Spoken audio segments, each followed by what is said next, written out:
Today's live stream is an inspired live stream. And I want to talk to you about live stream video. Does this still need to be a part of your marketing plan? Is it still worth your time? Is it still worth your energy? With all of the new outlets that we have available to us, like Reels and TikTok and Clubhouse, and even podcasting is beginning to see a lot of innovation in that space. Do you still need to consider live streaming? So that's what I want to chat with you about today. If you are watching this replay, you can bookmark this and come back when you have time to dive in. This is one you definitely want to have some notes for.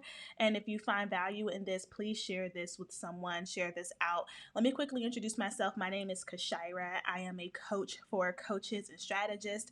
I help women within the life mindset, NLP, spirituality, career space, learn how to attract clients into their premium price programs with organic marketing. And all things under that includes Instagram, Facebook, video, live streaming, all things organic marketing. If you'd like to learn more about working with me, you can head over to thepowercollective.co or thefoundercircle.com, whichever fits your fancy. So let's dive in.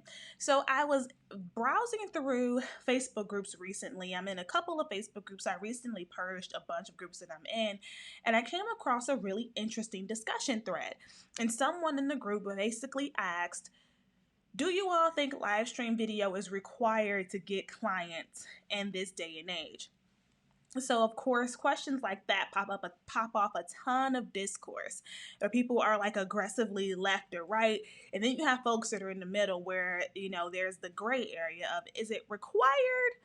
Well, nothing's really required, right? There's always an exception to every rule, and there's a ton of different strategies.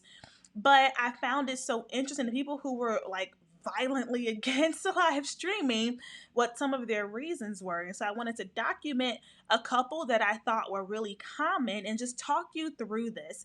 My clients know that we do have dedicated frameworks to teach within our programs, but I'm a very go with the flow kind of person. If something is really calling you as a path to follow, I'm going to tell you to go for it, but just know that I have certain things I can't support you with. So some of the things that I saw, first and foremost, a lot of people hate doing live streams is, oh, I don't get any views. I don't get any views, and I feel like when I'm doing my live streams, I'm basically talking to myself. It feels weird. It feels like a waste. Why would I talk to myself publicly, right? Which is really, in real life, it's really a feeling of embarrassment, right? It's that feeling of having an event and showing up and no one's there, that embarrassment.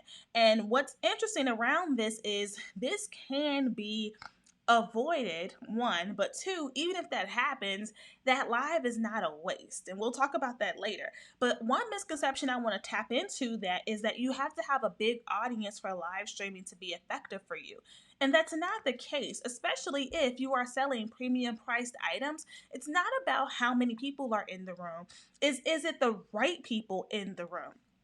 Additionally, if you have some followers, you can get folks to tune in, but I'm curious about how you approach it. Do you just press the go live button whenever you have time, whenever you feel like it, or are you actually diving into your analytics to see when your audience is online?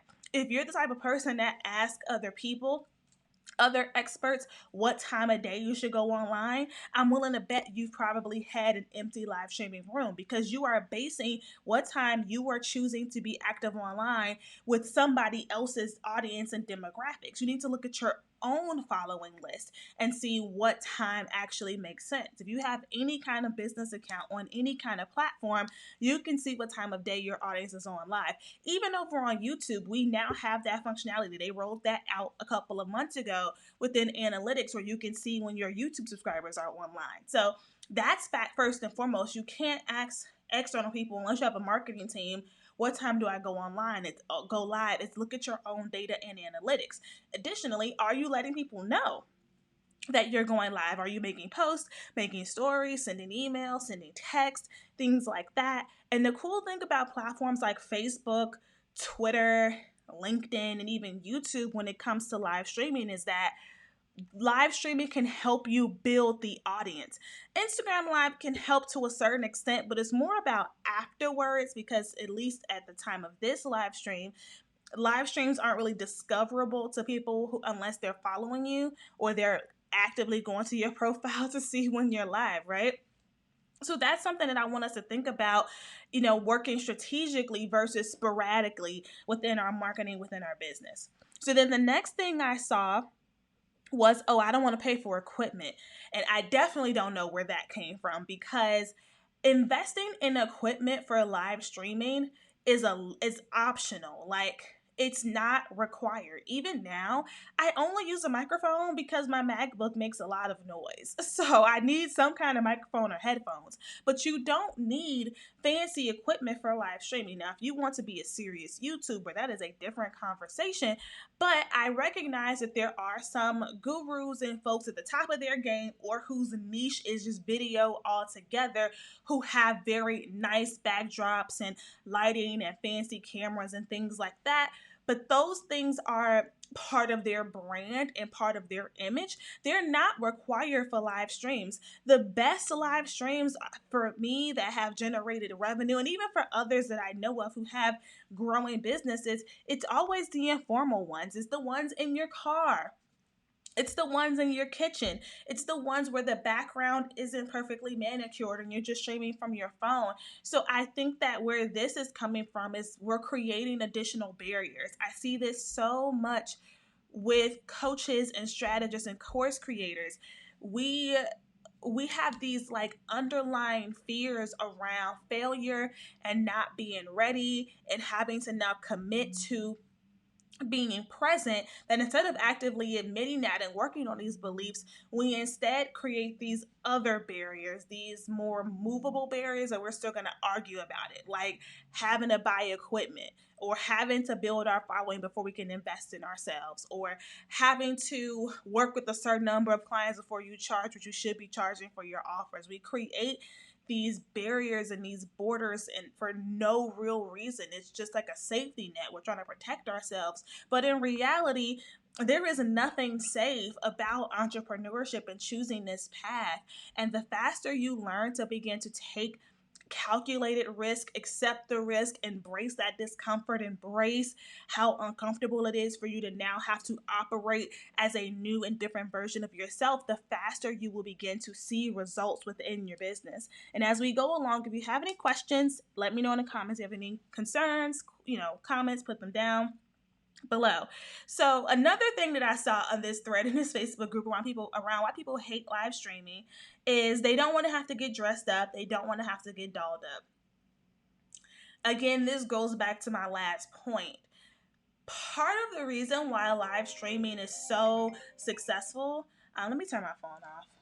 See, even then, right? Like, somebody else probably would have cried if their phone started ringing, but I'm like, it's just a part of the game. Like, one of the best parts about live streaming is how authentic and real it is, right? Like, for a lot of people, the more manicured and polished you are, the harder you are to relate to. And you begin to seem like this far off entity versus an actual human behind a business. Why does this matter if you are selling a coaching program, if you are selling a course? Let me see if I can fix the audio. Okay, hold on. Instagram can't hear me. Can you guys hear me now over on Instagram?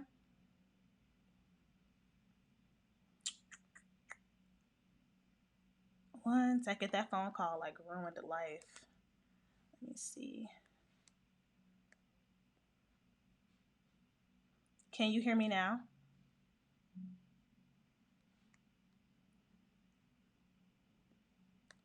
If not, I'll just start it over. Download. And then we will go ahead and do it again. Okay. Okay, so again, you begin to see like this like far off entity where people feel like they can't like relate to you, they can't connect with you. So when you're selling courses and coaching programs and all of these different things. Basically, what people are thinking and feeling is that I can't actually get the results you're promising me. I can't reach the transformation or the levels of success that you're saying your program can help me get because I'm not like you.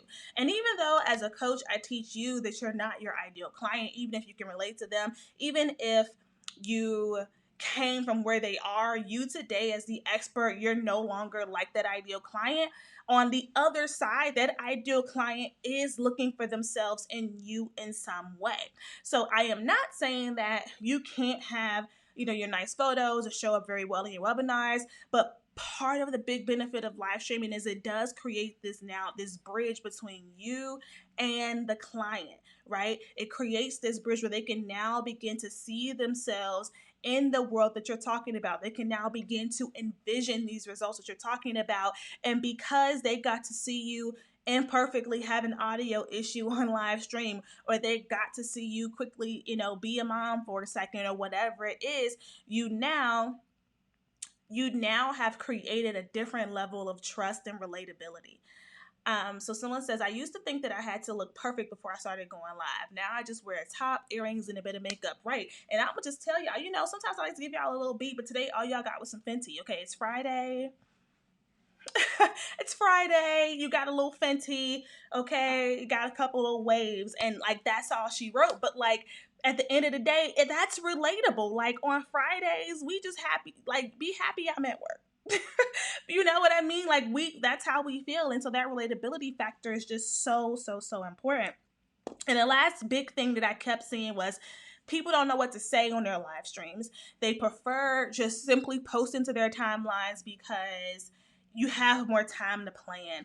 Okay, I have notes. Okay, I have full notes. Ignore my ugly handwriting. Okay, I was supposed to be a pharmacist or a doctor in the past life. I don't know, but I have notes. I've done a couple live streams off the top of my head, but there's nothing wrong with actually planning out what you want to say. It's part of the content strategy. So can we have a quick, honest discussion? Because we are all passionate, purpose-chasing people. We all desire to change lives. But at the end of the day, we need to make money. At the end of the day, we need to get paid.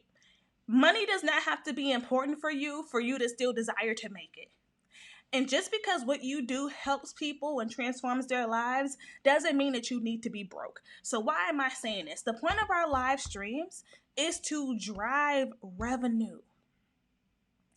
It's to drive revenue. So you definitely need to sit down and plan what you want to say. You need to be strategic in how you approach this. Yes, if you are a new business owner, your live streams are going to build your brand, build your positioning, X, Y, and Z. But what's the point of that? The point of that is ultimately to sell something. So yes, we need to be strategic. What you say in your lives matters more than any of the other stuff I talked about before. The equipment, the clothes, the background, all of that. What you say matters most. This is why within my coaching programs, I am so serious about giving people launch calendars, creating live stream outlines. So in our program, when you're launching your service or your coaching program or your course, we give you this launch calendar with the exact topics you need to cover within your niche to drive clients. Now, I don't tell you exactly what to say because you need to fill that in with your own voice and your own expertise, but I tell you how to structure the lives. And no, it's not just intro, 3 points, and a conclusion and a call to action. No, it goes deeper than that on purpose because there is a method to how you need to structure the lives and even how you need to plan out your full calendar to get people from just simply liking you, simply knowing you, simply relating to you, to now actually wanting to buy from you.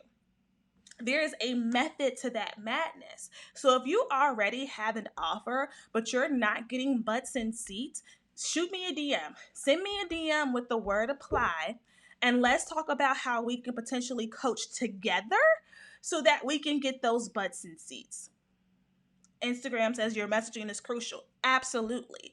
And even how you weave in your messaging and your content pillars into your sequence of live streams will be the game changer. So I want to switch gears a little bit because another misconception I had was that sometimes people feel like simply showing up is enough, right? Simply going live is enough, and it's not. It's not. We learned a long time ago that old phrase, if you build it, they will come, isn't necessarily true. It might work a little bit in the beginning, but in this year, the year of our Lord 2021, when there's just nothing but business and opportunity out here, you need to be strategic. Simply saying I showed up and then going home with your tail between your legs at the end of the day because that's showing up didn't yield any results is not going to cut it. That you have to have a plan and a method of execution for how you're going to do this. And even with that, when we say, "Oh, I'm just showing up," that already has an element of low energy and low vibes with it. Now, if you are afraid of video and you're really shy, like I used to be, and you got to work yourself up, so in the beginning, just showing up is like, okay, that's my marker. Okay, great. But that can't work after a while. And you can't carry that energy with you. It's now I'm used to showing up and I'm committed to showing up. But now it's about how do I strategically deliver the right message so the right people hear me and decide to take the action I desire for them to take. Showing up is no longer going to cut it. We have to show up with intention. The intention matters. So with that being said, why are lives still worth your time and your energy? We've talked about all of those misconceptions. We've talked about all of those concerns. But I like people to know why they should actually think about doing something, especially considering we have so many forms and methods of video. So the biggest pushback I normally hear is, "Oh, why can't I just do IGTV? Why can't I just upload directly to YouTube or Facebook?" And no one's saying you can't. I do not operate from a space of this or that. It can be this and that. And I'm going to talk to you about that. But just be open to testing and trying new techniques more than once. Because when you have that kind of mindset where it's like one set way and that's it, you're going to miss out on opportunities for sure. So again, live streaming establishes your authority and your credibility, right? If you're on here and you're teaching like I am and you run into technical difficulties like I did and you can keep going, that's just like already like in most people's mind, like you're it, right? Because the person that's faking the funk, that has a script that doesn't know what they're talking about, they're gonna get frazzled really, really easily when stuff doesn't go right. And a lot of our, and the truth of the matter is today, our consumers are way more educated about how online courses and coaches work, and they are still very interested in getting this support, but they're looking for the real deal. They're looking to cut through the bullshit and figure out who's really going to be the right person to help me versus who's just stunting for the gram. So leveraging live stream will help you to speed up the process of establishing your credibility, establishing your authority, especially as a coach.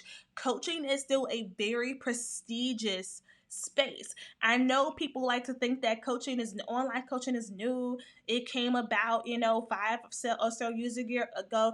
Girl, coaching has been around for over 100 years, okay? It may not have always been called coaching, but that's exactly what it was. Top executives have performance coaches on their personal staff, right? Like, coaching is so much bigger than the little bubble we think it is. It is a very prestigious field, and it has always, always, always been a luxury, a premium priced thing, right? So you have to now position yourself as a prestigious expert within whatever niche you are in, and live streaming will speed up that process. Additionally, again, I mentioned already, it builds trust. It helps to establish that know, like, and trust factor, that relatability, which then helps the person on the other end to expect that they can actually see the results you're talking about.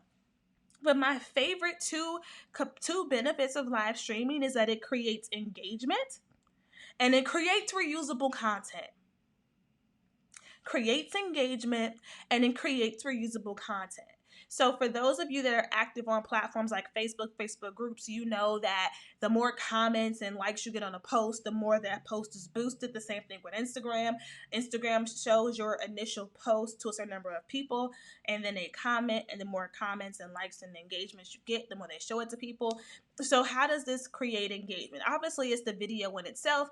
I always tell my clients the bulk of your views are going to come from replays, which is why titles and things like that are really, really important. On Instagram, you have the option of saving your live stream to Instagram TV, which will then, of course, lead to increased engagement. So don't skip out on the captioning over on IGTV. That's really important. And so then that not only creates engagement for the post, it creates engagement for the page. So now if you take advantage of that within 24 hours of posting something else, maybe a post that's directly saying go apply for my program, go enroll in my course, or register for my webinar, you're now creating more momentum for your content to be seen. When it comes to reusable content, I teach content repurposing more in depth within my programs, but just know that my IGTV videos, my reels, my TikToks that were little snippets from my long live streams perform literally twice as well as the ones I record originally. Like I'm sitting here and I'm recording a video directly for a reel or for IGTV. They do well, but the ones that are just the snippets of the best parts of my live streams, through the roof. And even on TikTok, people on TikTok typically don't like long videos. On TikTok, we have 3-minute videos now. People don't really watch those unless they're like drama filled. But even when I post my 2.5-minute snippets over there of live streams, they get the most likes, they get the most comments. And I like to think about the fact that live streaming for me is so much easier than pre-recording a video. I feel like I do a million takes when I pre-record. When you go live, you got one shot, one take. That's really it. So 25 minutes of work today will create 30 pieces of content if I wanted to tomorrow. Not to mention the fact that the content itself of what I'm saying can be captions and emails and webinars and ebooks and website copy and sales page copy and all kinds of other things. And so in this case, it's especially if you don't have a team yet, it's working smarter and not harder. So embracing that discomfort and thinking about how can I continue to drive more revenue for my business. It's not about what I like and what I'm interested in. It's about what my audience likes, what they're interested in, what's going to help them get inspired to take action. So with that being said, if you would like my help in bringing clients into your programs, if you want my help in building or rebuilding your program, send me a DM over on Instagram with the word apply, and we will start a conversation to see if I am a good fit to help you with your goals before the year closes out. With that, I want you all to have a fabulous, fabulous weekend, and I will talk to you all in the next session. Have a great day. Bye.